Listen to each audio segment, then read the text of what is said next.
This YouTube channel does not promote any violent, harmful, or illegal activities. All content provided by this channel is meant for an educational purpose only. নমস্কার, NK ডিজিটালের আরো একটা নতুন এপিসোডে আপনাদের সকলকে স্বাগত জানাই। আজকে আমার আর কোনো বক্তব্য নেই। আজকে আমরা যা বক্তব্য শুনবো তৃণমূল কংগ্রেস নেতা আনিসুর রহমানের কাছ থেকে। সেই আনিসুর রহমান, যাকে আপনারা সবাই এক ডাকে চেনেন, লড়াকু তৃণমূল সৈনিক হিসেবে যার পরিচয় সারা পশ্চিমবঙ্গ জুড়ে। আজকে এসেছি তার সাথেই গল্প করতে। আনিসুর দা, আপনাকে আমাদের চ্যানেলে স্বাগত। নমস্কার। এনকে ডিজিটালের সমস্ত দর্শককে আমি আমার পক্ষ থেকে স্বাগত জানাচ্ছি, নমস্কার জানাচ্ছি। আনিসুর দা, মানে আপনার শুভেন্দুর উপরে তো রাগ কেন? আমরা দেখেছি, এর আগেও দেখেছি, শুভেন্দুর উপর প্রচন্ড রাগ। বিভিন্ন চ্যানেলের বিভিন্ন ইন্টারভিউতে আপনি দেখাচ্ছেন আপনাকে 5 বছর জেল খাটিয়েছিল বলে এত রাগ। রাগ হওয়া উচিত নয়। শুভেন্দু বাবু তো বিরোধী দলনেতা, একটু দায়িত্বশীল হওয়া উচিত ছিল। সাংবিধানিক অধিকার থেকে এবং গণতান্ত্রিক দেশে প্রত্যেক মানুষের অধিকার আছে যে কেউ যে কোনো দলে যেতে পারেন, একদম, যে কেউ যে কোনো দল প্রতিষ্ঠা করতে পারেন। কিন্তু মূল উদ্দেশ্য হচ্ছে মানুষের সেবা করা, একদম, বাংলার সেবা করা, বাংলার উন্নয়ন করা এবং গঠনমূলক সমালোচনা করা। এবং প্রিন্সিপালের উপর দাঁড়িয়ে আপনি যদি লক্ষ্য করেন, 2021-এর পরের শুভেন্দু অধিকারী, 2021-এর আগের শুভেন্দু অধিকারী, আপনাকে যদি আপনি আপনার পরিচয়কে অস্বীকার করেন, আপনার রাজনৈতিক উত্থানকে অস্বীকার করেন, মতভেদ থাকতে পারে, মত পার্থক্য থাকতে পারে, কিন্তু সেই মতভেদ এবং মত পার্থক্য যদি কেউ ব্যক্তিগত পর্যায়ে নিয়ে আসে, প্রতিবাদ হবে, প্রতিরোধ হবে। মানে আপনার রাগটা সে কারণে? না না না না না, রাগটা সে কারণে নয়। বাংলায় 34 বছরের যে অপশাসন, হাজার হাজার মানুষের রক্তের বিনিময়ে, এটা আপনি অস্বীকার করতে পারেন? একদম তাই। মরিচঝাপি থেকে শুরু করে, একদম, নেতাই থেকে শুরু করে, নন্দীগ্রাম থেকে শুরু করে যে গণহত্যা, আপনি অস্বীকার করতে পারেন? কোনো উপায় নেই অস্বীকার করার। তার নেতৃত্ব কে দিয়েছে? অবশ্যই মমতা ব্যানার্জি। অস্বীকার করতে পারেন না। সেই মমতা বন্দ্যোপাধ্যায়, যিনি একবার একটা এমপি হয়েছে, তিনি গণ আন্দোলনের মধ্য দিয়ে উঠে এসেছেন। একদম। তিনি যে লিমিটেড কোম্পানিতে চাকরবৃত্তি করতে গেছেন, সেখান থেকেও সেই ব্যক্তিগত আক্রমণ কিন্তু আসেনি, সেই লিডারশিপ থেকে। মানে আপনি বলছেন বিজেপির তরফ থেকে সেরকম ব্যক্তিগত আক্রমণ হয়নি যতটা শুভেন্দু অধিকারী করছে? আপনি ইতিহাসটা খুলে দেখুন না। যার আঁচলের তলা থেকে তার রাজনৈতিক জন্ম, ঠিক, যাকে একদিন পায়ে হাত ধরে প্রণাম করেছেন, মা বলে ডাকতেন। মায়ের অর্থ জানেন? যে বাংলার সংস্কৃতি, যে বাংলার কৃষ্টি, যে বাংলার সভ্যতা, এবং প্রত্যেকটা ধর্মে, এবং বিশেষ করে যদি আমি ইসলাম ধর্ম আমরা দেখি, বাবা মায়ের পায়ের তলায় কিন্তু স্বর্গ আছে। পৃথিবী, ঠিক, এবং প্রত্যেকটা ধর্ম একেবারেই তাই। এবং স্বামী বিবেকানন্দ যেটা আমাদের শিখিয়েছে চিকাগোতে গিয়ে, জীবে প্রেম করে যেই জন সেই জন সেবিছে ঈশ্বর। ঠিক। আপনি অস্বীকার করতে পারেন মমতা বন্দ্যোপাধ্যায় কি জীব নন? মমতা বন্দ্যোপাধ্যায় কি ব্রাহ্মণ পরিবারের মহিলা নন? মমতা বন্দ্যোপাধ্যায় কি দেবদেবীর আর্চনা করেন না? মমতা বন্দ্যোপাধ্যায় তার বাড়িতে কালী পূজার আর্চনা করেন না? সেই মমতা বন্দ্যোপাধ্যায়কে যদি কেউ ব্যক্তি পর্যায়ে টেনে নিয়ে আনেন, আনিসুর রহমানকে কে আক্রমণ করলো, কে জেলে ঢুকালো, সেটা আমার কাছে ইমেটেরিয়াল। যে মমতা বন্দ্যোপাধ্যায় বাংলার কৃষ্টি সংস্কৃতিকে সামনে রেখে বাংলার বাচ্চাদেরকে কন্যাশ্রী দিয়েছে, বাংলার উন্নয়নের জন্য 24 ঘন্টার মধ্যে 18 ঘন্টা কাজ করে যাচ্ছেন, সেই কাজের আপনি ফাঁক ফোকর দিয়ে তাকে বিরোধী দলনেতা হিসেবে সাহায্য করতে পারেন। যে বাংলার উন্নয়নের জন্য আজকে সমাদৃত হচ্ছেন, ডিজিটালাইজেশনের জন্য আজকে ভারতবর্ষ তাকে পুরস্কৃত করছে, তো অস্বীকার করতে পারেন না। এই কয়েকদিন আগে স্বাস্থ্য ব্যবস্থায় ভারতবর্ষ সরকার পশ্চিমবাংলাকে পুরস্কৃত করেছে। একদম সেই জায়গায় দাঁড়িয়ে যদি ব্যক্তিগতভাবে আক্রমণ করে, তাই সেই শুভেন্দু অধিকারীকে আনিসুর রহমান অন্ততপক্ষে ফুল দিয়ে পূজা করবে না। না, আপনি তো দীর্ঘদিন শুভেন্দুর খুব ঘনিষ্ঠ ছিলেন, এবং আমরা আপনাকে একসাথে অনেক মঞ্চ শেয়ার করতেও দেখেছি।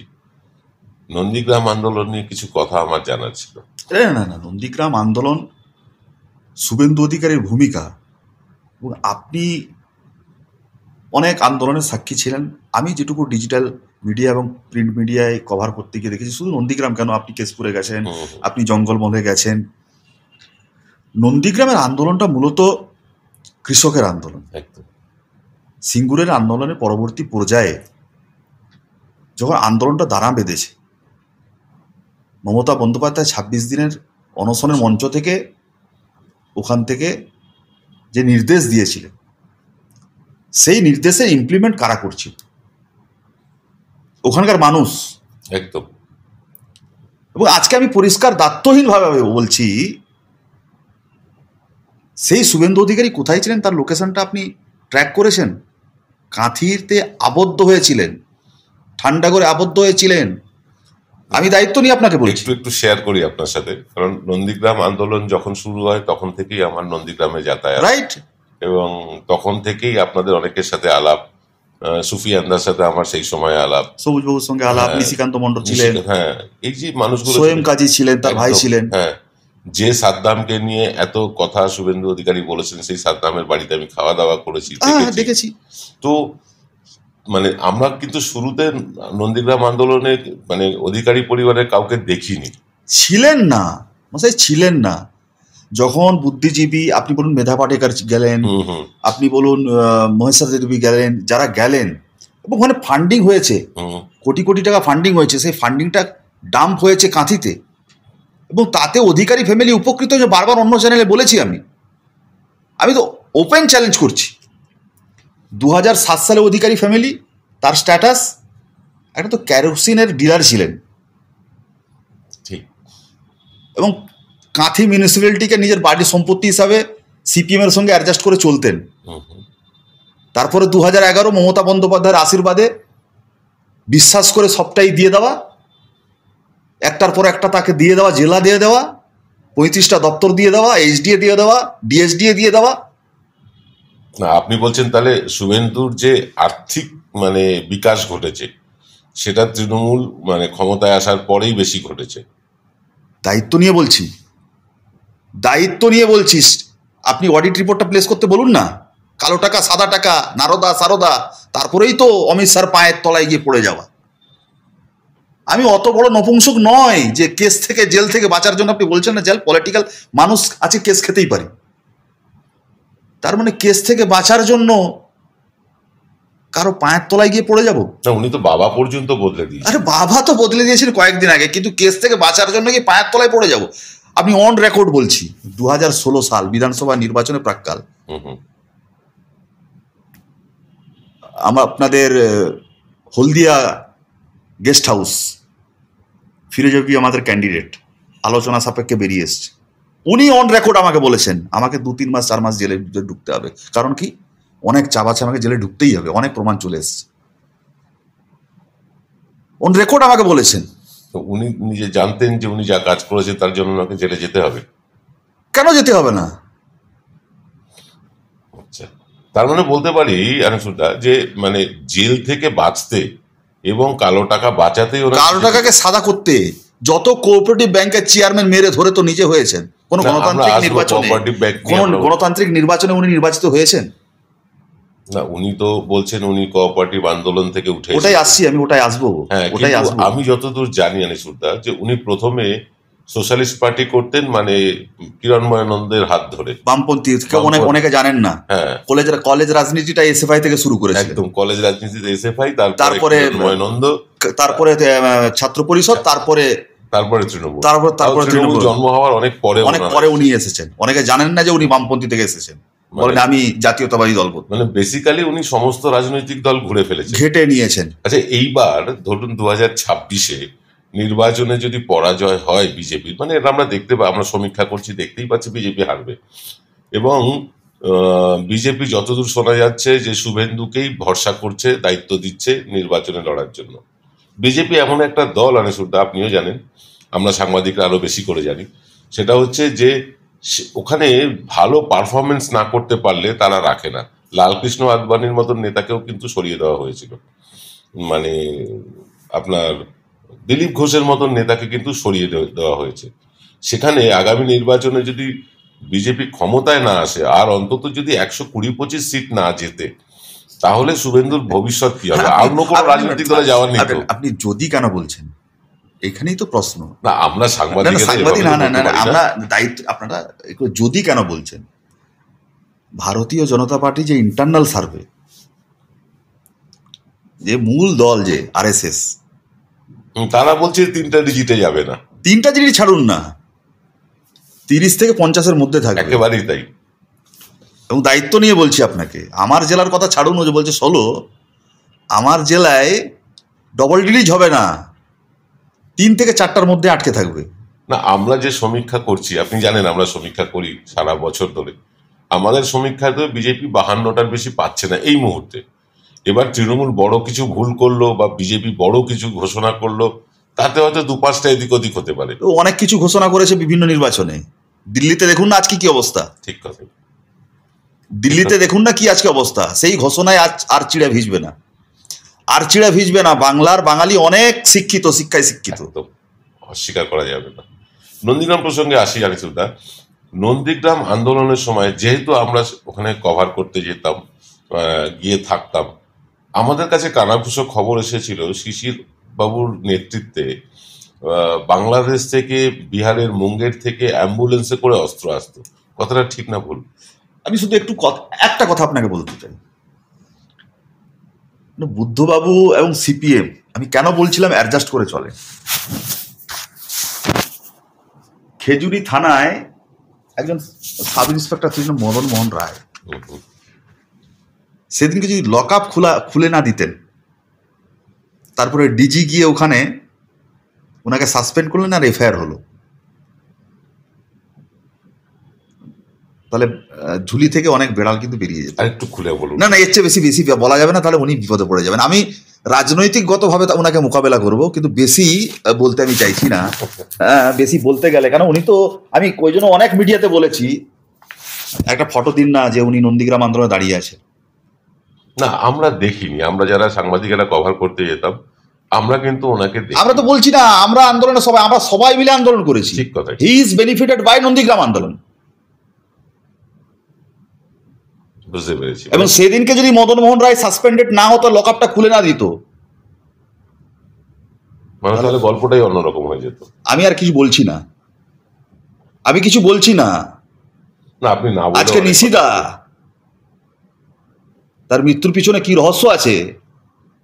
আর আমার নেতা অভিষেক বন্দ্যোপাধ্যায়, মমতা বন্দ্যোপাধ্যায় তো করুণাময়ী মা, অনেককে ক্ষমা করে দেন। আমার নেতা Abhishek Bandyopadhyay tit for tat.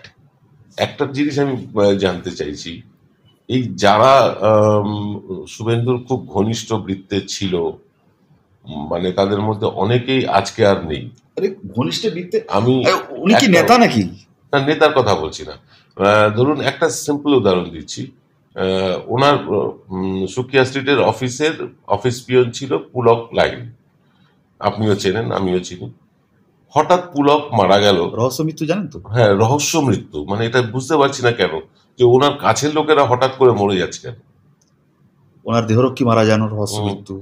ওনার কাছের লোক মারা যান, আর তারপরে যে চিৎকার করে। এখন আপনি ফেস স্টাডিটা একটু করবেন তো, এটাও তো সনাতনী করেন, ফেস স্টাডিটা একটু করবেন। ওটা সায়েন্টিফিকও আছে, আমি অলৌকিক ধার্মিকও কিছু প্রভাব আছে। 2021 সালের আগের ফেস স্টাডি, এখনকার ফেস স্টাডি, একটা উন্মাদ পাগল।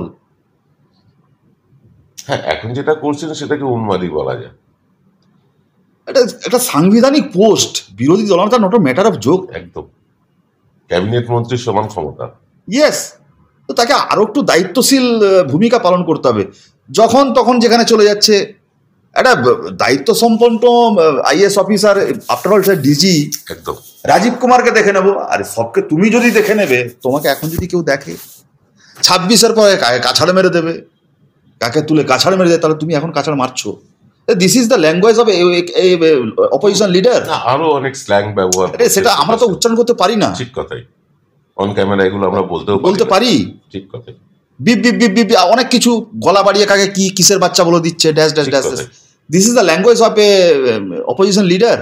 না, এইখান থেকে ওনাকে অনেকটা উদ্ভ্রান্ত মনে হচ্ছে, মানে হতাশাগ্রস্ত মনে হচ্ছে। তো উনিও জানেন তো কি হতে যাচ্ছে 26-এর পর, তার অবস্থা ওনার সাথে কি হবে সেটা উনি জানেন, উনি নিজে জানেন, আমরা কি বলবো। কারণ উনি সব দল গেছেন, উনি সাদা কাঁথা কাপড় জুড়িয়ে যে অধীর চৌধুরীর বিরুদ্ধে কাটকট করেছিলেন না, অধীর চৌধুরীকে সঙ্গে নিয়ে কোথায় গেছিলেন, সব ঠিকানাটা আছে তো এখানে একদম। এবং তার ভাই ও দিব্যেন্দু অধিকারী 2019 সালের নির্বাচনের পর টিএমসির এমপি বঙ্গভবনে গিয়ে দিলীপ ঘোষের পায়ের তলায় গিয়ে পড়েছেন আমরা বিজেপি। What is this? এই সব তো তথ্য অনেক আগে আমরা জানি যে এরা তৃণমূল কংগ্রেসটা করেনি নিজের স্থাবর অস্থাবর সম্পত্তি বাঁচাবার জন্য। 2007 সাল 2011 সালের পর যা করেছে সেটাকে বাঁচাবার জন্য বিজেপির সঙ্গে 2014 সাল থেকেই চলে গেছে। মানে ওনাদের যেতেই হতো 3.5 লক্ষ ফ্ল্যাগ গুজরাট থেকে কিনে নিয়ে এসে রেডি, ইজ পিপিআর। এবার সময়টা নিচ্ছিলেন, যাব। আমি সব ছেড়ে চলে আসছি। 2021 সালে জানুয়ারি ফেব্রুয়ারি মাসে এসছেন, নির্বাচন ঘোষণা প্রাককালে কিছু সময় কি কৃচ্ছ সাধন করছেন ভাই। আর উনি বলছেন আমার দিদিকে উনি দল পরিবর্তন করছেন, উনিও তো করছেন। আরে উনি দল তৈরি করেছেন, একদম অকাট মুখ্য। তোমার বাপের যদি ক্ষমতা, তুমি এত বড় জনপ্রিয় নেতা, তুমি বিজেপি দলের সঙ্গে গেলে কেন? তুমি যদি এত বড় জননেতা, তুমি একটা দল তৈরি করে লড়ে একটা সিট পাও তো দেখি, তোমাকে জননেতা বলে আমি স্যালুট করব। একটা বারবার অভিযোগ আসছে যে পূর্ব মেদিনীপুরে এবং পশ্চিম মেদিনীপুরের বেশ কিছু কোঅপারেটিভ ব্যাংকে তিনি অনৈতিকভাবে টাকা পয়সা নিয়ে লোকজন ঢুকিয়েছেন।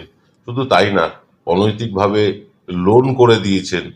এবং সবচেয়ে বড় একটা তথ্য যেটা আসছে বিভিন্ন সূত্র মারফত, ওনার প্রায় 300 কোটি টাকা গুজরাট কোঅপারেটিভ ব্যাংকে পূর্ব মেদিনীপুরের বেশ কিছু ব্যাংক থেকে ট্রান্সফার করেছে। ওই জন্য তো পা ধরেছেন,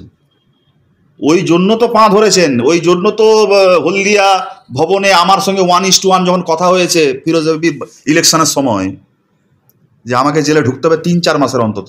3-4 মাস হতো না, ওটা কত মাস হতো তার তো ঠিক নেই, কেন তোতা পাখি আছে।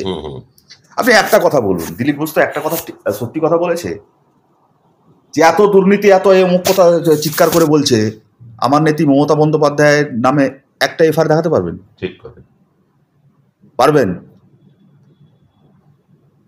এটা দিলীপ ঘোষ বলেছে। আচ্ছা, সেই কারণেই কি দিলীপ ঘোষকে সরিয়ে দেওয়া হলো কায়দা করে? সেটা তাদের আভ্যন্তরীণ ব্যাপার, সে নিয়ে আমি কোনো মন্তব্য করবো না, কিন্তু স্বীকার তো করতে হয়েছে। একদিন শুভেন্দু অধিকারীকে স্বীকার করতে হবে।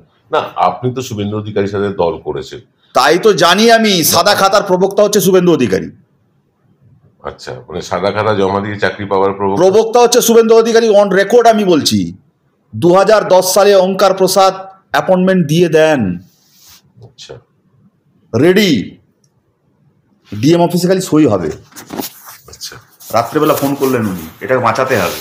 আচ্ছা, আমরা ঘেরাও করে বাঁচালাম। 2011 সালে এসে কোনটাই মিউনিসিপ্যালিটিতে আমি কারা কারা খাতা দেখছিলেন আমি বলছি না, চ্যালেঞ্জ যদি করেন আমি ওয়েলকাম করছি, আমি সমস্ত তথ্য দিয়ে দেবো। তারপরে তো সেন্ট্রালি এটাকে তুলে নেওয়া হলো।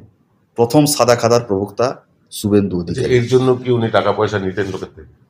টাকা পয়সা শুধু নিতেন না, অনেক যুবক ছেলে মাথার মুন্ডন করে ঘুরে বেড়াতেন, কেন আমি জানি না। বুঝে নিন কিসের জন্য। বলে আমি অকৃতদার। তোমাকে অকৃতদার থাকতেই হবে। যত যুবক ইয়াং ছেলে কন্টাই কোঅপারেটিভ ব্যাংকে ছেলে চাকরি পেয়েছে, হয় টাকার বিনিময়ে, না মাথা মুন্ডন করার বিনিময়ে। হলদিয়া নিয়ে আসি। হলদিয়াতে আমাদের কাছে যা সূত্র মারফত খবর আসছে যে গাড়ি পিছু ওনাকে কিছু নজরানা দিতে। হলদিয়াতে ঢুকিয়েছি আমরা। হ্যাঁ, সে কারণেই বলছি, আপনাকে জিজ্ঞাসা করছি। হলদিয়াতে ঢুকিয়েছি আমরা। হলদিয়া যখন ঢুকতেন, ও চণ্ডীপুরে এতে নন্দকুমার আটকে পড়ে থাকতেন। আর কালেকশন এজেন্ট থাকতো সব। কে আছে কালেকশন এখনো পর্যন্ত আছে, পরিষ্কার করা চলছে।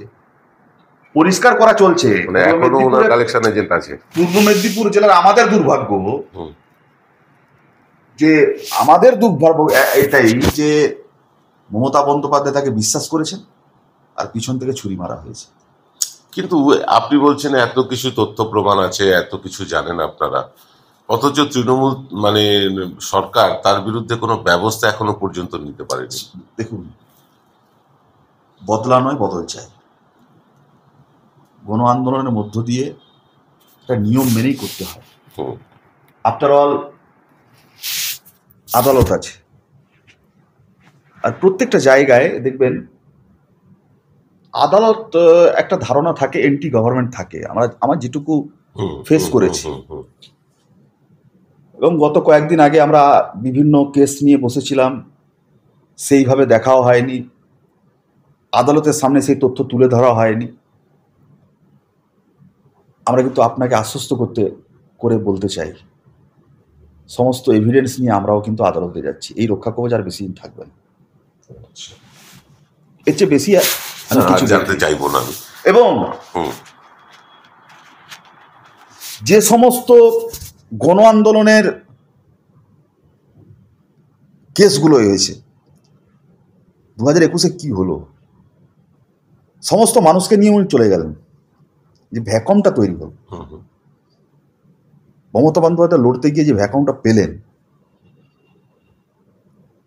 সেখানে একটা দুর্বলতা ছেড়ে গেছিল, সেটা আস্তে আস্তে রিপেয়ার হয়েছে। তাই বলছি, নন্দীগ্রাম এবং পূর্ব মেদিনীপুর জেলা শুভেন্দুকে 2026 সালে পথ দেখিয়ে দেবে এবং আসল রেজাল্ট দেখিয়ে দেবে। আমি আনিসুলদার নিজে নন্দীগ্রামে গিয়েছিলাম, মানে আমাদের তো সমীক্ষা চলে। আমি আমার সহকর্মীদের উপর ভরসা রেখেই বলছি যে আমি নিজে গেছিলাম সমীক্ষা করতে। আমি আপনাকে বলছি, শুভেন্দু অধিকারী কেন, নরেন্দ্র মোদীও যদি নন্দীগ্রাম থেকে এবার দাঁড়ান, তাহলে নন্দীগ্রামটা বিজেপি হারবে, আমার যা অ্যাসেসমেন্ট। এবার শুভেন্দুর একটা মানে মানে কি বলবো, চিরকালের একটা সিস্টেম, যে এক কেন্দ্র থেকে বারবার দাঁড়াতে চায় না, দাঁড়ায় না, কখনোই এক কেন্দ্রে দ্বিতীয়বার দাঁড়ায় না। এর কারণটা কি হতে পারে? একটা জিনিস আপনাকে সেটাই বলছিলাম, গত কয়েকদিন আগে এত আতঙ্কগ্রস্ত হয়েছে একটা লিডার অফ অপোজিশন। কেন বলছি পাগল আর অকাট মুখ্য? একটা লিডার অফ অপোজিশন তার বিধানসভা কেন্দ্রে থানা ডেপুটেশন দিতে গেছে, এবং সেখানে থানা ডেপুটেশন দিতে গিয়ে তিনি মিথ্যা কথা বলছেন। কিরকম? তিনি বলছেন যে নন্দীগ্রামে 22টা সমবায় সমিতি নির্বাচন হয়েছে, সবটাই আমরা জিতেছি, তৃণমূল সব হেরে গেছে। আমি অন ক্যামেরা আপনাদেরকে বলি, নন্দীগ্রাম 2 আমরা খুব দুর্বল। আমি তথ্য দিয়ে আপনাদের বলি, এখনো পর্যন্ত নন্দীগ্রামে 14টি সমবায় সমিতি নির্বাচন হয়েছে, সেখানে 7টি তৃণমূল কংগ্রেস সমর্থিত সমবায়ীরা জিতেছেন, আর বিজেপি সমর্থিত সমবায়ীরা 7টা জিতেছেন। উনি 14টা কোথা থেকে পেলেন? একটা দায়িত্ব সম্পন্ন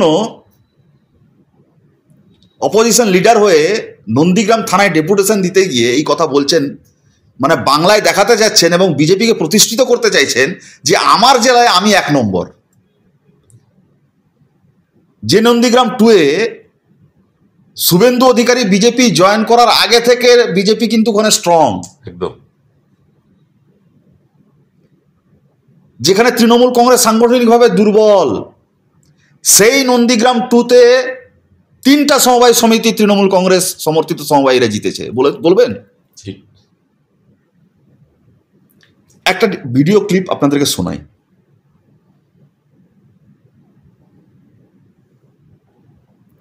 কেন নির্বাচন বন্ধ হলো? শুভেন্দু অধিকারী নন্দীগ্রামকে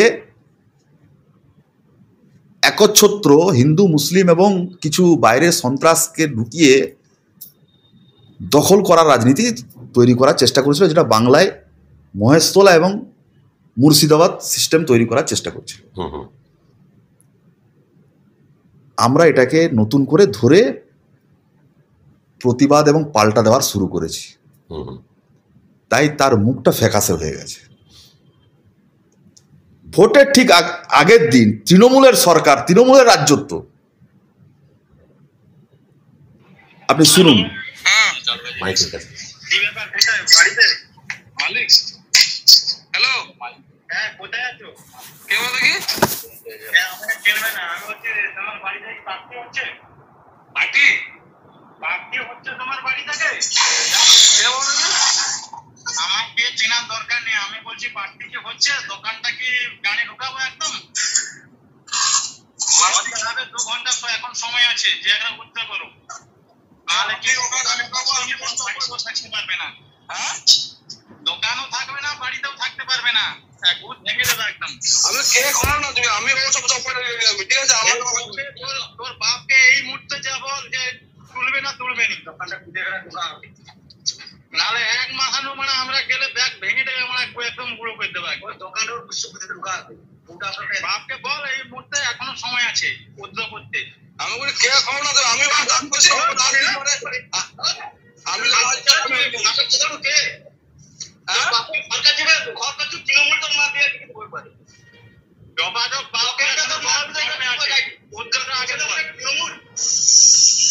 এই দীর্ঘ আছে, ল্যাঙ্গুয়েজ আপনি শুনতে পারবেন না। বিরোধী দলনেতা এর জবাব দিতে পারবেন?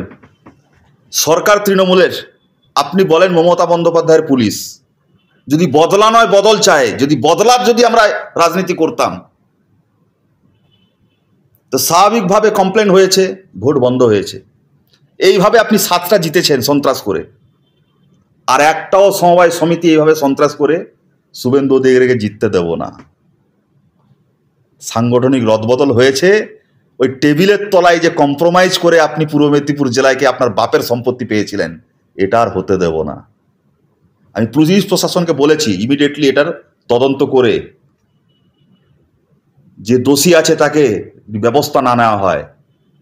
শুভেন্দু অধিকারী যে ভাষায় কথা বলে সে ভাষায় কথা বলার জন্য আমরা প্রস্তুত আছি। আরমান ভোলা, হলদিয়ার নেতা, খেজুরির নেতা নীলাঞ্জন মাইতি, তো এই মানুষগুলো একসময় শুভেন্দুর খুব ঘনিষ্ঠ ছিল, আপনার মতোই। আমরা গিয়ে দেখেওছি। 3 মাটির রহস্য একটু জানতে চাই, কারণ আমি জেলিংহাম বলুন বা নন্দীগ্রাম বলুন বা খেজুরি বলুন, বিভিন্ন জায়গায় শুভেন্দু অধিকারীর সাথে একসাথে লাঞ্চ করেছি, কখনো কখনো ডিনার করেছি। 3 মাটির রহস্যটা বলুন তো। রহস্য আমি একটা কথা বলি, বাংলার মাটি দুর্জয় ঘাটি। বাংলা স্বামী বিবেকানন্দর বাংলা, নজরুলের বাংলা, সম্প্রীতির বাংলা, এসব আমরা বলি, বলতেও হবে। স্বাধীনতার আন্দোলনেও কিন্তু বাংলা ভারতবর্ষকে নেতৃত্ব দিয়েছে। আমি শুধু একটা কথাই বলি, বাংলার সংস্কৃতি আমাদের কি শিখিয়েছে? শ্যামা মায়ের চরণধুলিতে যখন আমরা পূজা অর্চনা করতে বসি, সেই দুখু মিয়া চুরুলিয়া থেকে লিখেছিলেন, তার নামই হচ্ছে কাজী নজরুল ইসলাম। শ্যামা সঙ্গীত কিন্তু সেই লিখেছেন। আমি শুধু এইটুকু কথা বলতে চাই, আজকে তুলসী মঞ্চ কোথায় থাকে? উঠোনে থাকে, রাস্তায় নিয়ে বেরোনোটা, তাকেও রাস্তায় নিয়ে চলে গেছেন। আমাদের প্রতিবাদ এই জায়গায় যে ধর্মকে রাজনীতির কাজে নিয়ে আসেন, উন্নয়নকে নিয়ে আসেন। আমি এটুকু বলতে চাইছি যে ঠিক আছে, কি করেছেন না করেছেন সবটাই জানি, শুদ্ধ কি হয়েছেন? পবিত্র হতে হয়, মানুষ ভুল করতে পারে। আপনি যদি বিকাশ ভট্টাচার্যকে কটাক্ষ করেন, আপনার সনাতনী ধর্মে যদি এটা না থাকে, যদি করেও কেন ভুলে তৃণমূল কংগ্রেস করতে গিয়ে বা ধর্মনিরপেক্ষ দল করতে গিয়ে যদি করেও নেয় কেউ, বিজেপি করতে গিয়ে বাধ্যবাধকতা থাকতে পারে, তাহলে শুদ্ধ হতে হবে। কোথায় শুদ্ধ হয়েছে আমি কিন্তু দেখিনি, আপনারা যদি দেখেন তাহলে একটু বললে ভালো হয়। আমাদের অনুষ্ঠান প্রায় শেষের দিকে, আমরা আর কয়েকটা প্রশ্ন করবো আপনাকে। ধরুন এই যে মানে হঠাৎ উন্মাদনা দেখতে পাচ্ছি, কাউকে এর বাচ্চা ওর বাচ্চা বলে দিচ্ছেন, জুতো হাতে নিয়ে তেড়ে যাচ্ছেন। খুব সম্প্রতি গত পরশুদিনই বোধহয় অন ক্যামেরা তিনি খুব বিশ্রী গালাগাল দিয়েছে। এই যে অপ্রকৃতস্থ ভাবটা, পাগলের মতন ভাবটা, আমরা কিন্তু অন্য শুভেন্দু অধিকারীকে চিনতাম। যখন তিনি তৃণমূল যুব কংগ্রেসের সভাপতি ছিলেন, তখন তার ডাকে হাজার হাজার লাখ লাখ লোক আসতো, আপনারা সংগঠিত করতেন, এবং সেখানে আমরা কভার করতে গিয়ে দেখেছি যে সত্যি মানুষের আবেগ শুভেন্দুর প্রতি ছিল। কিন্তু এখন এই ধরনের কথাবার্তা বলে, উন্মাদের মতন আচরণ করে উনি শুধু মানে আবেগ সর্বস্ব কর্মীদেরই খোয়াচ্ছেন না, উনি কিন্তু যারা ওনার ভোটার, যে বামপন্থী ভোটাররা ওনাকে ভোট দিয়েছিল বিজেপিকে, সেই ভোটারদেরও কিন্তু চটিয়ে ফেলেছেন। বামপন্থীরা বলছে এই শুভেন্দুকে দিয়ে পশ্চিমবাংলার পরিবর্তন হবে না। দেখুন, বিজেপির নিজস্ব কোনো ভোট নেই পশ্চিমবাংলার ক্ষেত্রে। বামফ্রন্ট যখন শূন্য হয়ে গেল, বেসিক্যালি বামফ্রন্টের ভোট তো বিজেপিতে শিফট করেছে 22.5%। 22.5%। এই 2026-এর নির্বাচনে শুভেন্দু অধিকারী যে উন্মাদ এবং পাগলের প্রলাপ, বিজেপির ভবিষ্যৎ এবং আমাদের লড়াই, আমরা এই জন্য বলি শুভেন্দু অধিকারী আমাদের কাছে লক্ষ্মী পেঁচা। শুভেন্দু অধিকারী আমাদের কাছে লক্ষ্মী পেঁচা। শুভেন্দু অধিকারী যতই উন্মাদ এবং পাগলামি করবে, তৃণমূলের কংগ্রেসের ক্ষেত্রে ততই মঙ্গল হবে। আপনি বলছেন বটে শুভেন্দু অধিকারী আপনাদের লক্ষ্মী পেঁচা, কিন্তু ওদিকে বিজেপিও তো তাকে মুখ্যমন্ত্রী প্রজেক্ট করতে চলেছে, বা মুখ্যমন্ত্রী প্রজেক্ট করে ভোটে নামতে চলেছে। আর এই বাংলায় মমতা বন্দ্যোপাধ্যায়ের পরবর্তী মুখ কে? তার উন্নয়নকে ডিফেন্ড করবে কে? না, পশ্চিমবাংলার একটা ইতিহাস আছে সুদ্ধা, সেটা হচ্ছে যে গণ আন্দোলন না করলে সেই দলকে পশ্চিমবাংলার লোক ক্ষমতায় আনে না। দেখুন আপনি, স্বাধীনতার সময় যে বিরাট সংগ্রাম, তারপরে কংগ্রেস এলো, তারপরে খাদ্য আন্দোলন, শিল্প আন্দোলন, বিভিন্ন আন্দোলনের মাধ্যমে বামপন্থীরা ক্ষমতায় এলো, তারপরে নেতাই, নন্দীগ্রাম, সিঙ্গুর, বিভিন্ন আন্দোলনের মাধ্যমে মমতা বন্দ্যোপাধ্যায় ক্ষমতায় এলো। গণ আন্দোলনের মুখ বলা হয় শুভেন্দু অধিকারীকে নন্দীগ্রামের জন্য। না, এবার আমি আপনাকে বলি, ওনাকে কিন্তু আমরা কোনো গণ আন্দোলনে দেখছি, এটাই শুধু টিভিতে দেখছি, ইউটিউবে দেখছি, আর ওই মাঝে মাঝে আদালতের দরজায় কড়া নাড়তে দেখছি। এটাই তো বারবার বলার চেষ্টা করছি যে গণ আন্দোলনে আপনি নেতাই বলুন, নন্দীগ্রাম বলুন, সিঙ্গুর বলুন, সে মমতা বন্দ্যোপাধ্যায়ের আঁচল ধরে তার তল্পি ভাই হয়েছে এজেন্টের কাজ করেছে। কোনো গণ আন্দোলনে আমরা কর্মী হিসাবে মমতা বন্দ্যোপাধ্যায়ের নির্দেশ পালন করেছি। সামনে কাকে দেখেছি? মমতা বন্দ্যোপাধ্যায়ের ছবি। পিড়াকাটা জঙ্গলে যখন 7টি আদিবাসীর ডেড বডি পড়েছিল, কে তুলতে গেছিলেন? ঠিক, কোমরে ব্যথা নিয়ে মমতা বন্দ্যোপাধ্যায় তুলতে গেছিলেন। তার সঙ্গে আমরা গেছিলাম। সেখানে যদি বলি আমি আন্দোলন করেছি, this is fair. Mamata Bandyopadhyay যদি না যেতেন, আমার বাপের ক্ষমতা ছিল আমি যাওয়া। ঠিক কথা, ঠিক কথা। তা আমি কি নেতা? না মমতা বন্দ্যোপাধ্যায় নেতা। তবুও তিনি মমতা বন্দ্যোপাধ্যায়কে হারিয়েছেন ভোটে। এই তো মুশকিল। মমতা বন্দ্যোপাধ্যায়কে লোডশেডিং করে হারিয়ে সেদিন তো বিধানসভায় মমতা বন্দ্যোপাধ্যায় বলেছেন, ভারতবর্ষে কোথাও পাবেন সাবজুডিস বিরোধী দলনেতা? ভারতবর্ষের কোনো একটা জায়গায় আপনি সাবজুডিস বিরোধী দলনেতা পাবেন? আমি তো ওপেন চ্যালেঞ্জ করছি, ওনার যদি সৎসাহস থাকে, রেসপন্ডেন্ট এবং পিটিশনার একটা এফিডেভিট দিয়ে কলকাতা হাইকোর্টে বলে দিন না। আপনারা থাকবেন, একটা গোনা হয়ে যাবে 200 কতটা তো বুথ, ফটাফট খোলা হয়ে যাবে। তার বাবা অমিত শাহ না নরেন্দ্র মোদী কি বলেছেন, নিজেই বলেছেন আমরা বলতে চাই না, কিন্তু কেন্দ্রীয় স্বরাষ্ট্রমন্ত্রীকে তো উনি আবেদন করতে পারেন। পুরো প্যারামিলিটারি ফোর্স দিয়ে ঘিরে থাকবে, কলকাতা পুলিশ বা রাজ্য পুলিশ কেউ থাকবেন, মিডিয়ার চোখ থাকবে, আমরা দূরে থাকবো না, কাউন্টিং এজেন্ট ওনারও সব থাকবে, ফটফট করে গোনা হয়ে যাবে। 1 ঘন্টা তো লাগবে, দুধ কা দুধ পানি কা পানি হয়ে যাবে। না, আপনি যে কথাটা বলছেন না সাবজুডিস বিরোধী দলনেতা, এই প্রশ্নটাই আমি ওনাকে করেছিলাম যে আপনি তো মানে বিচারাধীন বিরোধী দলনেতা, তো তার বিনিময়ে আমাকে চটি চাটা ইত্যাদি শুনতে হয়েছে। হঠাৎ এই ধরনের সাংবাদিকদের উপর রেগে যাচ্ছেন কেন? সংবাদ মাধ্যম বেশিরভাগই তো বিজেপির। আরে বিকৃত মস্তিষ্ক থাকলে কি হয়? বিকৃত মস্তিষ্ক কি হয়? আপনি আমাকে বলেছেন 5 বছর আমি জেল থেকে বেরিয়ে এসেছি, তা আমি যদি কোনো অন্যায়ের কাজ করে যদি বেরিয়ে আসতাম, তা আমার মধ্যেও রিয়াকশন থাকতো। হুম, আমি পলিটিক্যাল কেসে গেছি, আমি মাথা নত করিনি, আমি 5-5টা কেসে অ্যাকুটাল হয়েছি। আদালত, অনারেবল অ্যাপেক্স কোর্ট আমাকে ইন্টায়ার এভিডেন্সের উপর দাঁড়িয়ে বলছে একে বেল দেওয়া উচিত। মার্ডার কেসে কেউ বেল পায় 5 বছর পরে? আফটার ট্রায়াল হয় কনভিক্টেড হবে, নাহলে অ্যাকুটাল হবে। হুম, হুম। তো আমার মধ্যে রিয়াকশন নেই।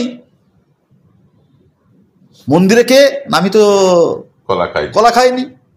তো আপনি তো অ্যাজ এ চতুর্থ স্তম্ভ পিলার, আপনি রাইট প্রশ্ন করেছেন, ওনার উত্তর থাকলে উত্তর দেবেন, রাখার কি আছে? এবার একদম সরাসরি আপনি একটু দর্শকদের দিকে তাকিয়ে বলবেন। আপনি এনকে ডিজিটালের পুরনো দর্শক, এবং আপনি এনকে ডিজিটালের দর্শকদের উদ্দেশ্যে আপনার বার্তা একটা দিন। আমি এনকে ডিজিটাল এর দর্শকের সমস্ত দর্শককে আমি আমার পক্ষ থেকে নয়, আমাদের দল এবং আমার নেত্রী মমতা বন্দ্যোপাধ্যায়, আমার নেতা, দলের সাধারণ সম্পাদক অভিষেক বন্দ্যোপাধ্যায়ের পক্ষ থেকে এটুকু আশ্বস্ত করতে পারি, বাংলার উন্নয়ন, বাংলার সম্প্রীতি, বাংলার ঐতিহ্যের জন্য আমাদের নেত্রী মমতা বন্দ্যোপাধ্যায় আপনাদের সাথে আছে, এবং তার উন্নয়নের কর্মযজ্ঞে এবং অভিষেক বন্দ্যোপাধ্যায়ের সেনাপতিত্বে 2026-এ আপনারা মমতা বন্দ্যোপাধ্যায়ের উন্নয়নের সামনে রেখে বিভেদকামী শক্তির বিরুদ্ধে আপনারা ঐক্যবদ্ধ হয়ে মমতা বন্দ্যোপাধ্যায়ের হাতকে শক্তিশালী করুন, এই অনুরোধ এবং আবেদন। এবং বাংলার কৃষ্টি সংস্কৃতির জন্য কোনো বিপদগামী শক্তিকে আপনারা হাতকে শক্তিশালী করবেন না, এই প্রত্যাশা এবং আশা আবেদন আপনাদের কাছে রাখছি। অনেক ধন্যবাদ অনিসুরদা আমাদেরকে এতটা সময় দেওয়ার জন্য। অনেক অনেক ধন্যবাদ আমাকে সুযোগ করে দেওয়ার জন্য, আপনাদের মানুষের কাছে, আপনাদের দর্শকের কাছে আমার বার্তা পৌঁছে দেওয়ার জন্য।